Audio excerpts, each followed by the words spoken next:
Salam sejahtera untuk kita semua. Pelajaran Sekolah Sahabat dengan tema utama Surat Efesus, pelajaran kedua, Rencana Agung Allah yang berpusat pada Kristus. Senin, 3 Juli, penebusan mahal, pengampunan melimpah. Dosa telah menjadi kekuatan yang gelap dan mendominasi kehidupan para pendengar Paulus. Paulus dapat menggambarkan mereka dalam kondisi sebelumnya sebagai orang mati yang berjalan. Mati karena pelanggaran-pelanggaran dan dosa-dosamu. Namun, berjalan atau hidup seperti yang diperintahkan iblis kepada mereka. Diperhamba oleh dosa dan iblis, mereka tidak memiliki kemampuan untuk membebaskan diri mereka sendiri. Mereka membutuhkan penyelamat. Allah telah melakukannya melalui kasih karunia-Nya di dalam Kristus. Dan Paulus merayakan dua berkat baru dari kasih karunia Allah dalam kehidupan orang percaya, penebusan dan pengampunan. Bacalah Efesus 1 ayat 7 dan 8. Penebusan adalah ide yang sering digunakan dalam perjanjian baru. Bandingkan penggunaan ide ini dalam Kolose 1 ayat 13 dan 14, Titus 2 ayat 13 dan 14, dan Ibrani 9 ayat 15. Tema-tema apakah yang sama dengan yang terdapat dalam Efesus 1 ayat 7 dan 8? Kata Yunani yang diterjemahkan penebusan dalam Efesus 1 ayat 7 adalah apolutrosis. Awalnya digunakan untuk membeli kebebasan seorang hamba atau membayar untuk membebaskan seorang tawanan. Seseorang dapat mendengar gema suara pedagang hamba yang melelang barang dagangannya dan getar dari belenggu yang mengikat hamba. Pada waktu perjanjian baru membahas penebusan, itu menyoroti mahalnya cara untuk membebaskan seorang hamba. Kebebasan kita harus dibayar mahal, sebab di dalam Dia, yakni Yesus, dan oleh darahnya kita beroleh penebusan. Gagasan penebusan juga merayakan kemurahan kasih Allah yang membayar mahalnya kebebasan kita.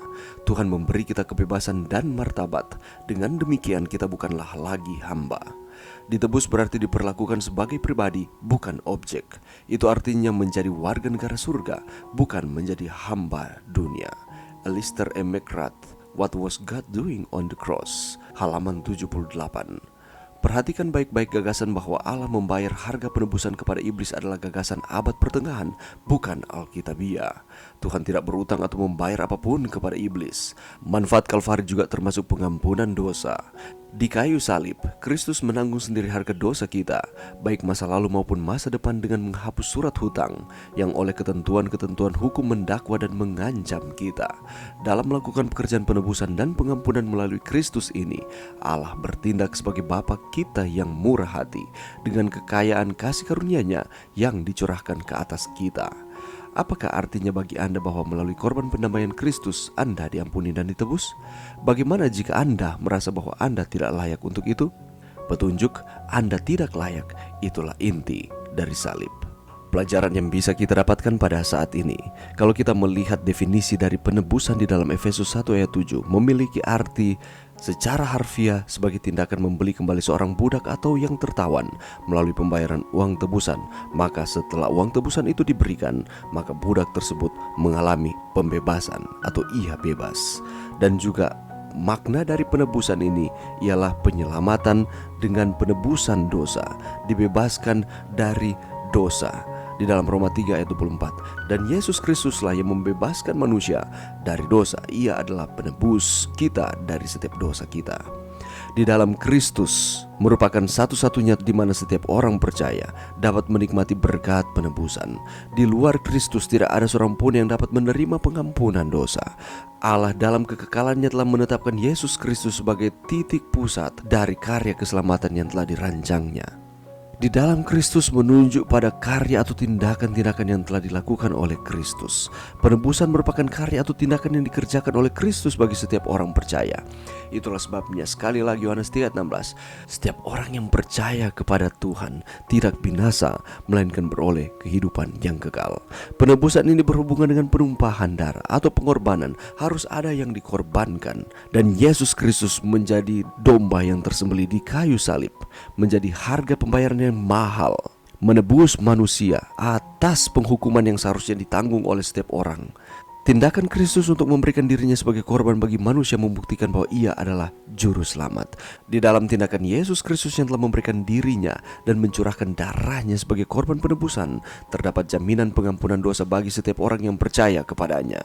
Di dalam tindakan Yesus juga untuk mempersembahkan dirinya sebagai korban bagi penebusan manusia, terdapat kepastian bagi orang percaya untuk memperoleh jalan masuk dan menghampiri tahta kasih karunia Allah. Itulah sebabnya Yesus menyatakan, "Akulah jalan, kebenaran, dan hidup. Tidak ada seorang pun yang datang kepada Bapa kalau tidak melalui Aku."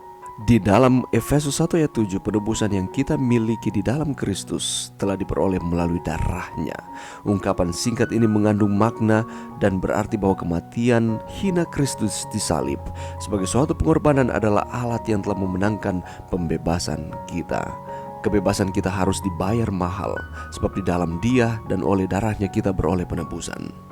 Dan gagasan penebusan juga merayakan kemurahan kasih Allah yang membayar mahalnya kebebasan kita. Tuhan memberikan kita kebebasan dan martabat.